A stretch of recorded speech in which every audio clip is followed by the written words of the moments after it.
If you walk into the room, you're going to see kids playing with Legos, playing on the floor, playing dress up, but what they're really doing is learning some extremely innate skills that are going to help them throughout their school career and post-secondary. They're learning how to turn take. They're learning how to problem solve.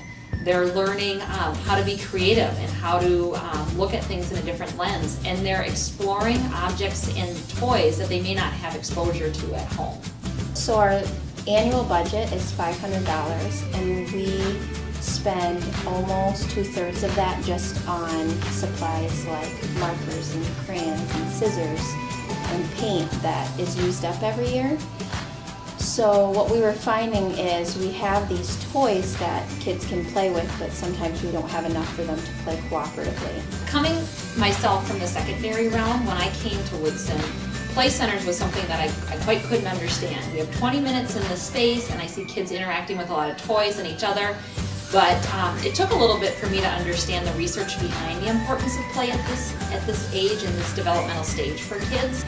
Our idea was to go to different places in the community that might be able to help us so we could build a good infrastructure in our play centers that would allow them to problem solve and collaborate more together as a team.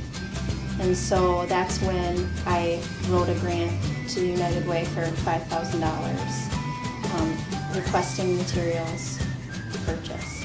The Play Center materials are things that the kids may not have exposure to as kids nowadays. The one thing that you won't see in this room is devices. We don't have iPods in here, we don't have Nintendos, we don't have the TVs. What we're really trying to get kids to do is think creatively, think out of the box, and using things that they might not have access to at home to start to develop their minds in creative problem solving and thinking. One of the areas that we really wanted to develop was creative building. So we bought magnetic blocks, Legos, train sets, building blocks, things that they could have their own creative touch on that they could learn from. Another area that we have is dress up, so they can dress up to be different occupations. We do chefs and firemen are two examples of dress up time. We also wanted to provide a quiet area. So if they wanted to relax and read or just socialize, we got two big cushion chairs for them to do that. Another area that we developed was the sensory motor. A lot of kids come in needing more sensory development, and so we purchased funnels that we can use with rice and water and corn, where they can work on foundational math skills such as measuring in those. Another area that we really wanted to work on is organization. We didn't have a lot of money for storage items, so we also purchased a lot of tubs that would help us as a Play Center committee be more organized so we could pull and see where our deficits were and what we still need to develop. The things that Mrs. Becker and the Play Center team put together this year and are exposing kids to go above and beyond what we've ever had in this environment, and it's really going to step the Play Center experience up 100 notches from what we've had before. And the work that the Play Center Committee has done to not only purchase these materials, but to help equip our teachers and our paraprofessionals in using these materials, and how do we more strategically interact with kids in the center too, to make it meaningful and worthwhile for everybody involved, is going to be very critical moving throughout the year. I've seen a major difference from last year to this year. Last year, for example, the train set that we have, it was really hard for kids to play cooperatively because we only had one train and 15 pieces.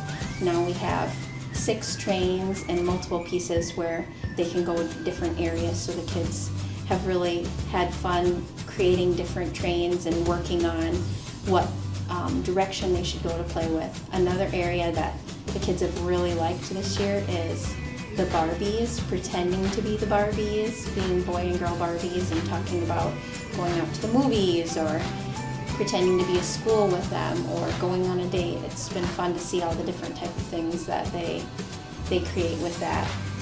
Another area that they've really liked is the building blocks.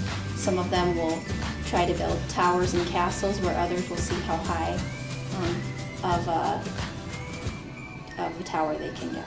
None of this would be possible without the funding through the United Way. Their work in partnering with us in this project is going to speak volumes to the kids this year and the kids to come that have exposure to this really unique opportunity. And when I say unique, not all elementary schools and certainly not all kindergarten programs have 20 minutes a day for play center. So when the Minnesota Department of Ed comes down and does walkthroughs through our building, this is an area they're super intrigued by because it's not something that all elementary schools give children exposure to. So it's also being looked at through the State Department as well as a really unique way to get kids learning in a more non-traditional sense. We would like to thank United Way for investing in us and investing in the lives of younger kids, and they're really making an impact.